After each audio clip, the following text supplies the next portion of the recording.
Good evening, everyone. The probable cause hearing for two Calhoun County educators accused of failing to report an alleged sex crime is on hold.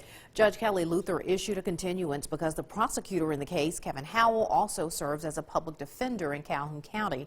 The plaintiff's attorney submitted a statute that states that Howell cannot serve in both roles in this case.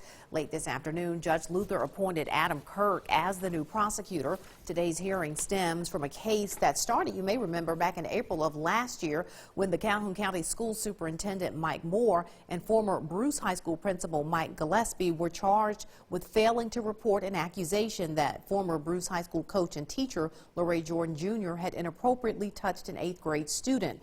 The judge has not set a date for that new hearing. The man wanted in connection with an alleged drunk driving crash turns himself in.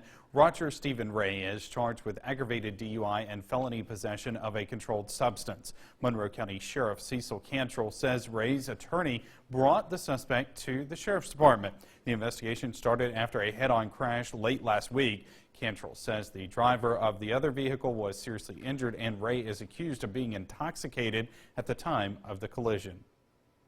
A Lowndes County couple is charged with simple assault following an altercation at their home. Eli Perrigan and Ashley Perrigan were arrested following the alleged domestic incident. He was booked at the Oktibbeha County Sheriff's Department, she at the Lowndes County Jail. Lowndes County Sheriff Mike Arledge tells WCBI the individual charges are misdemeanors. Perrigan is a former Lowndes County deputy. Arledge confirms Perrigan resigned earlier this week prior to the arrest.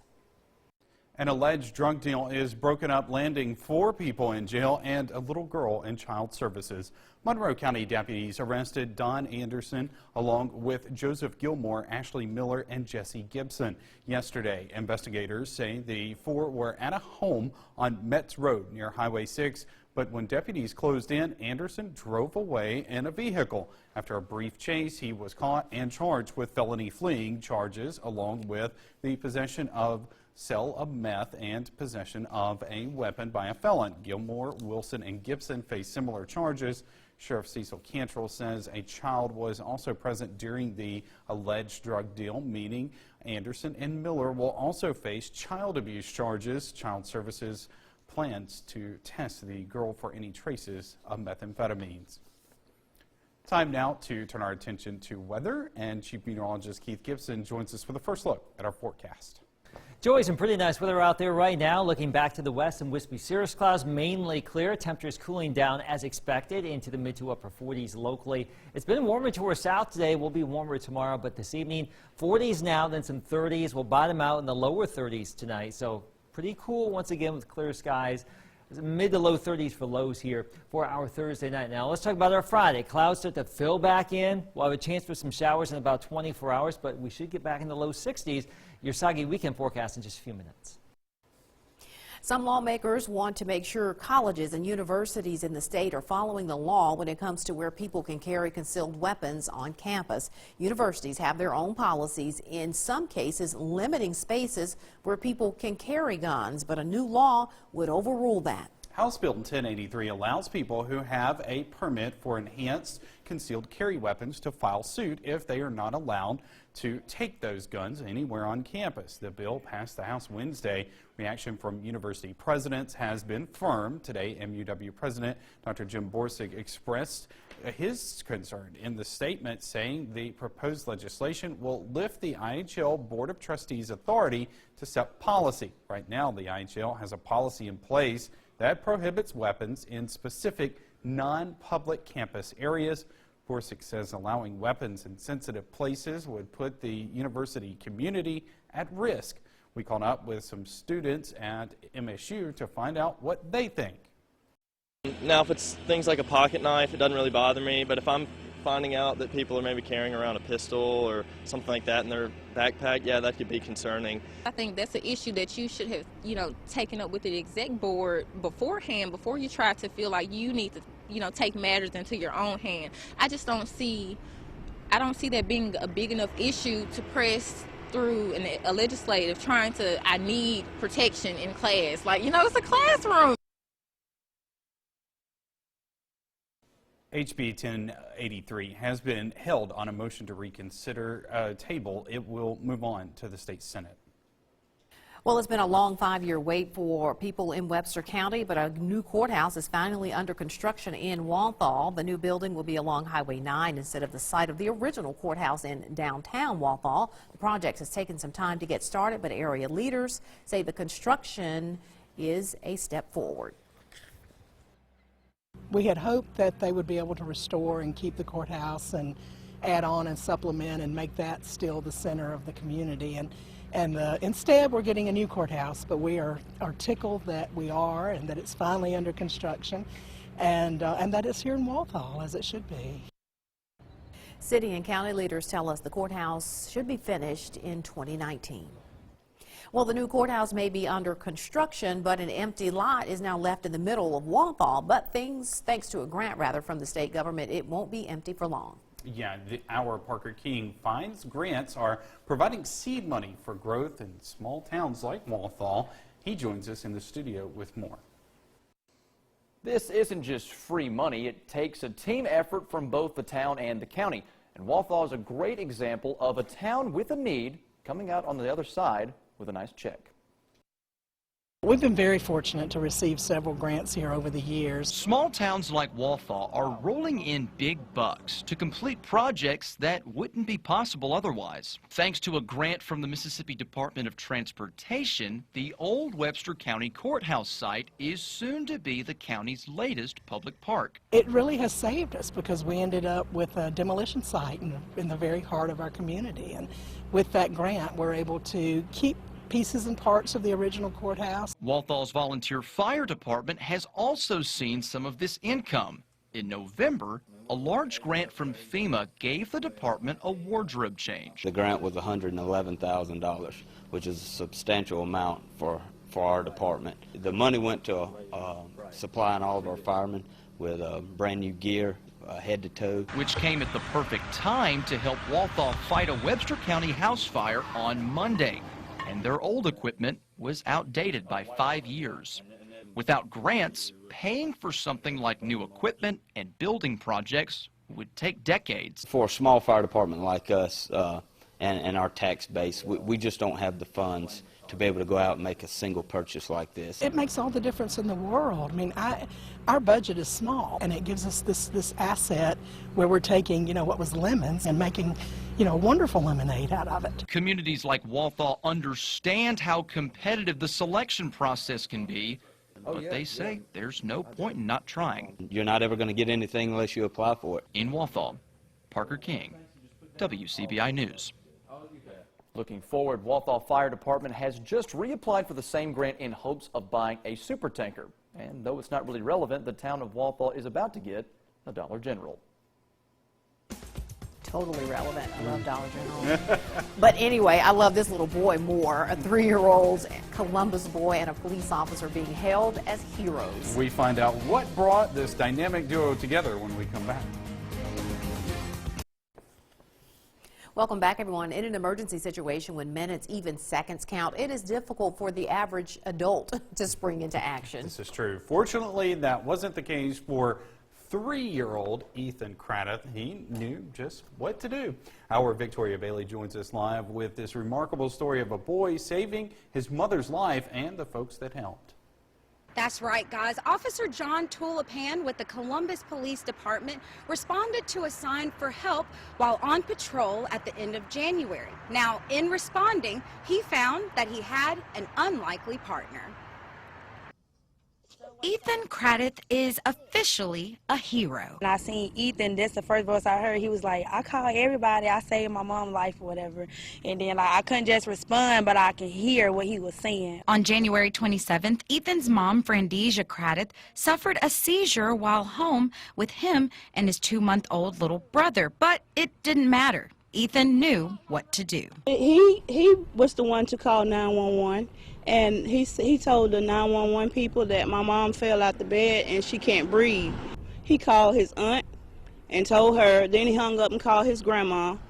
He hung up and called his other grandma, and then he called my son's girlfriend. That's how we got the news. Thanks to Ethan's fast actions, a family member flagged down Columbus police officer John Tulipan. And she asked me if I could follow her to her sister's residence. Her 3-year-old child called her saying that Mommy wasn't breathing. I told her I would follow her to the residence. Tulipan says that's when he and Ethan had to work together to save his mom's life. Got to the residence and I noticed the doors were locked, and I could hear a 3-year-old child talking to me through the door, and they're saying that Mommy was in the floor, and I asked him if he could unlock the door. He was unable to unlock the door, so we managed to get the kid away from the door, and I had help from 2 other unknown subjects that came over and helped me kick the door in. Ethan's mom says she was surprised he knew exactly what to do. But when I told his teacher, she was like, they teaching that in the classroom to dial 911. So that surprised me, and I thank him for that.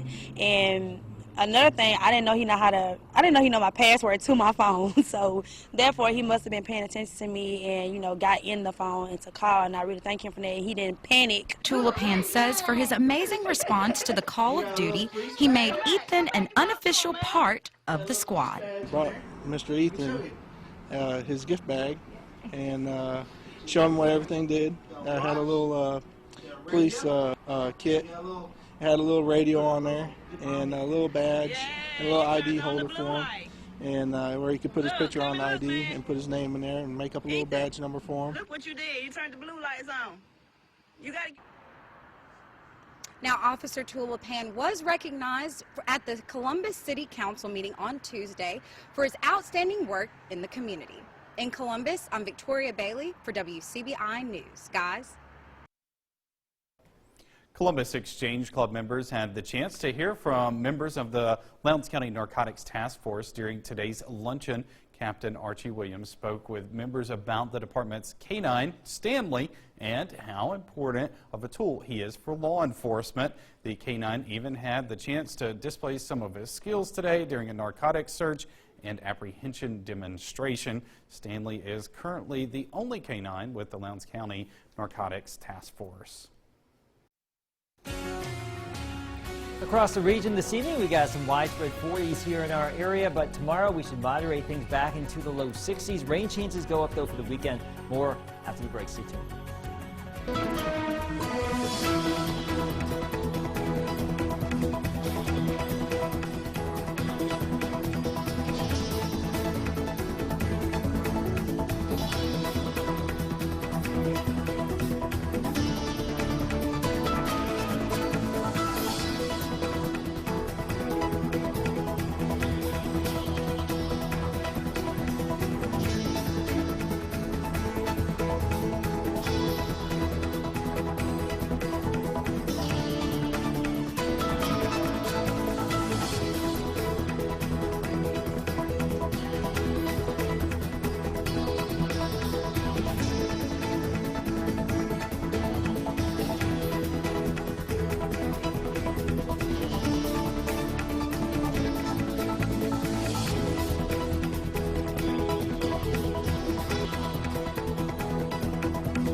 Alert forecast with Chief Meteorologist Keith Gibson.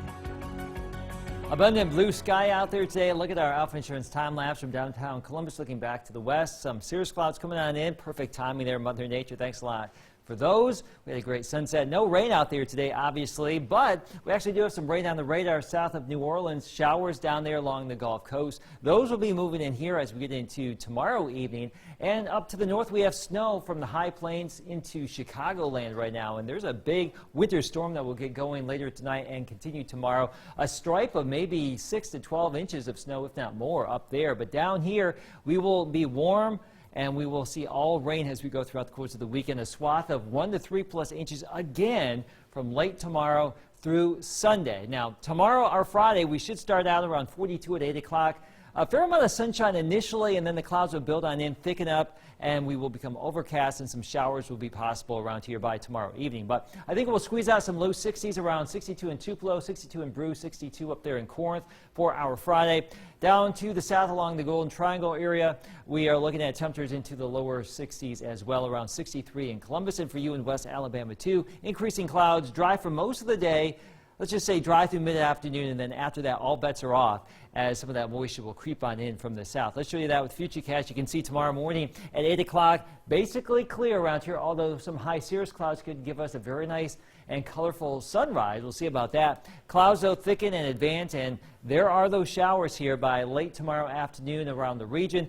And then our rain chances go up as we get into your Saturday and Sunday. A lot of moisture coming on in from the Gulf of Mexico, an area of low pressure, a cold front, some upper level energy will squeeze out some pretty good rain around the region. It would appear with some embedded thunder and lightning as well. And we have some river flooding concerns along the Tenn-Tom and also down here towards Atala County. So we may see some aggravated flooding conditions as we go throughout the next couple of days as well with additional moisture. Temperatures are in the 40s and low 50s right now. The dew point is very low. A lot of dry air in place, but notice what happens as we go throughout the course of the weekend. All of that moisture comes in from the Gulf of Mexico, and that will give rise to the shower. So here's our 7-day forecast. We're looking at a lot of 60s here. Relatively mild through the weekend, a little bit cooler as we get into Monday, and then we start to moderate things again next week. Rain chances just about every day for the next 7, so a little bit warmer and better chances for rain.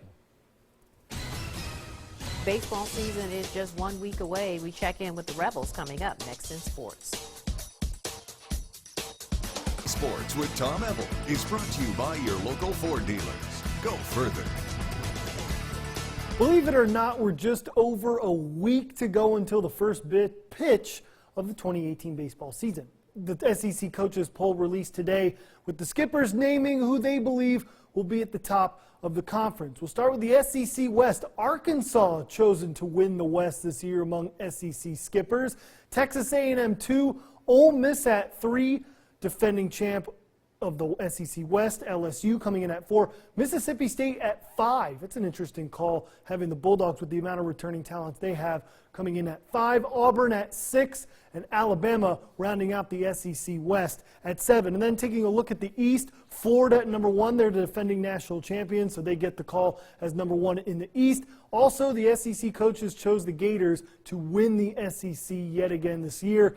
Number 2, Kentucky. 3, Vanderbilt. Number 4, South Carolina. Georgia coming in at 5, and Missouri and Tennessee rounding out the top 5. So taking a look at the all-SEC teams. That's it for our area. Jake Mangum, outfielder from Mississippi State, listed as a first-team all-SEC. And Ole Miss relief closer, more like it, Dallas Woolfolk coming in as the second team. So Mississippi State and Ole Miss looking to have some things to prove coming up this year. But as for Ole Miss, the coaches in the league believe the Rebels could be in for a redemption 2018 after a disappointing finish to last season. The Rebels return a lot of young talent from last year, both in the pitching staff and in the lineup. Mike Bianco says the talent is there, but the first few weeks of the season will be to decide hashing out who fills in what roles where. You know, we got as much depth and as much talent maybe as we've ever had. One of the things that we'll have to try to determine is those roles, you know, the first 3-4 weeks, find the right 3 guys, by the time we get to conference, that'll start the games, and where do you go in certain situations, as the game progresses, who's going to be a longer guy, who's your strike throwers that come in, who the guys at the end of the game. I think we're swinging the bat really well. We've got a lot of guys that were young last year but have a full season under their belt, so they're going to know what to expect, and we're going to expect a lot from them.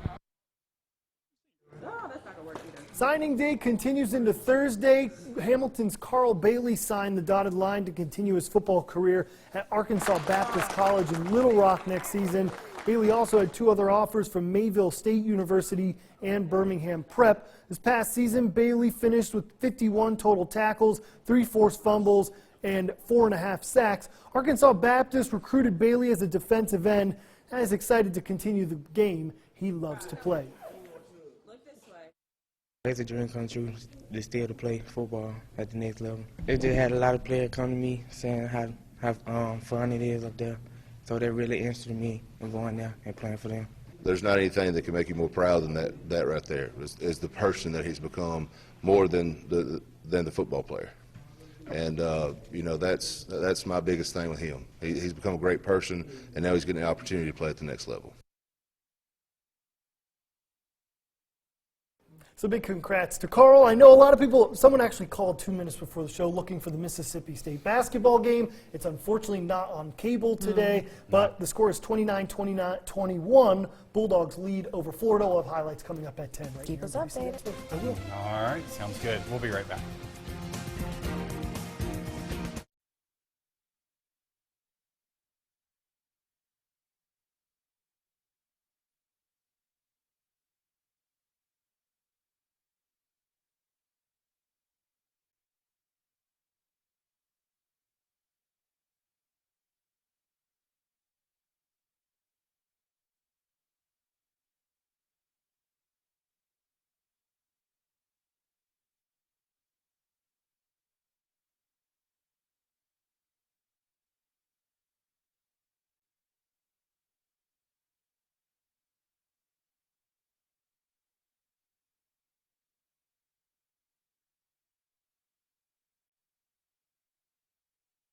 Just took me.